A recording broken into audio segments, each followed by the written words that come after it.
Contrôle. Amorce la descente. On envoie la sonde avant immersion. Cartographie les failles de la substructure. Et on plonge. Temps avant synchronicité. 21 DMM. J'ai largement le temps. Alors. Blade Runner 2049. Bon, j'ai vu que les bandes annonces, hein, donc il n'est pas encore sorti. Je propose donc une pré-critique. Je trouve que c'est un bon exercice, alors allons-y. Oh, Blade Runner, oh, ça a l'air bien ça. Oh là là, ouais. Oh là. Oh, la bande-annonce. La bande-annonce, elle défonce, quoi. Ah, tu me diras, la bande-annonce de Valérian de Covenant le défonçait aussi. Alors, bien évidemment, les bandes annonces sont alléchantes. Et évidemment, elles spoilent plein de trucs. Et évidemment, les studios veulent du retour sur investissement. Et ils vont cibler large. Je dirais que je vous apprends rien en fait, là c'est plutôt habituel tout ça. Mais ce qui est habituel, c'est quand même d'avoir des suites ratées. Donc c'est pas très bon signe en fait. Les points positifs. Villeneuve. Mec doué. Les studios prennent pas trop de risques, hein. En général ils refilent les dossiers épineux à des mecs qui ont fait leurs preuves. C'est rien de très étonnant. Mais c'est pas gagné pour autant. Le casting, j'adore le personnage de Jared Leto. Franchement très stylé. Ryan Gosling, il fait le job. Voilà, c'est un bon cast. Voilà. Donc ça, c'est pour les points positifs. Maintenant, c'est au point négatif, donc. Bon, bah, il rate tout de nos jours, faut être honnête. Et puis, c'est pas 5, 6, 7, 8 bandes annonces qu'on veut. C'est pas des mini-films. C'est pas non plus des making-of. Il y a même eu un manga, un anime fait par le mec de Cowboy Bebop, qui est vraiment excellent d'ailleurs. C'est pas de ça qu'on veut, on veut juste un bon film. Si je compare avec le premier Blade Runner, il y a un paquet de différences. Déjà l'ambiance.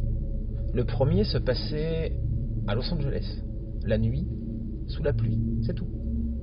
Il y avait une ambiance qui prenait le temps de se poser. Là, dans la bande-annonce, on a déjà un paquet de décors qui sont spoilés. Ça va forcément aller vite, donc il n'y aura pas d'ambiance. Voilà, dommage.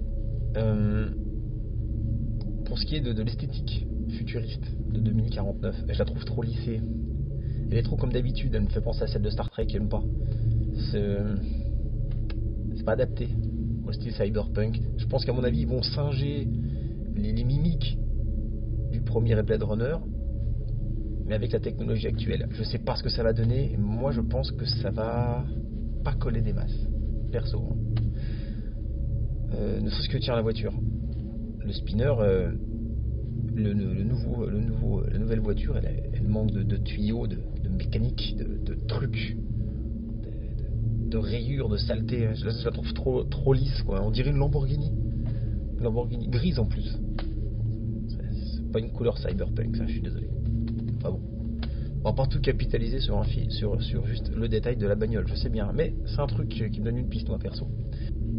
Le gros point négatif, c'est Harrison Ford.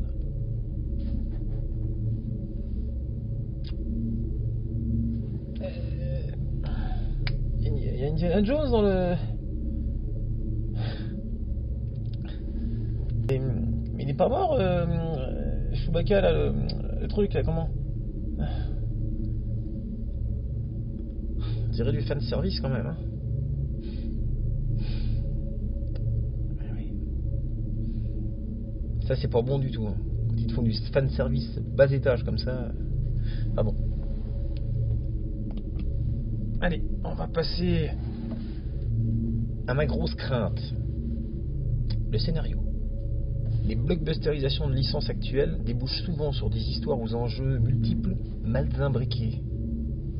Le tout dans une intrigue à dimension planétaire, avec un méchant peu ou prou, moyennement, ou pas du tout crédible d'ailleurs. Et si je me permets la comparaison encore une fois avec le premier Blade Runner, et ben le premier film nous avait montré qu'une histoire sans prétention, plutôt banale, suffisait. Et que la simple immersion dans un Los Angeles futuriste, pollué, sombre, surpeuplé, c'était le théâtre idéal pour jouer un polar en fait, métaphysique. D'ailleurs, de mémoire, il n'y a même pas d'explosion, je crois, ni même de destruction massive. En vrai, c'est une histoire confidentielle, très confidentielle, le premier. Je dirais, je sais même pas si ça a fait un article dans le journal le lendemain. C'est pour dire. Mon sentiment, alors que je l'ai toujours pas vu puisqu'il n'est pas sorti, c'est que les studios ne sont pas prêts. Les studios et leur style moderne, leur rythme moderne de film d'action, ils sont pas prêts. Ils sont pas prêts à faire un Blade Runner 2. Mais bon, on verra mercredi. En attendant, il nous reste l'espoir. Ouais, l'espoir. Et j'espère. Ah oui. J'espère franchement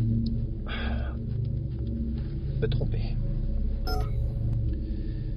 Bon, c'est pour tout, mais moi faut que j'y aille. J'ai une synchronicité de 180, c'est excellent. Le temps que les déflecteurs refroidissent. Contrôle. Procédure de décrochage.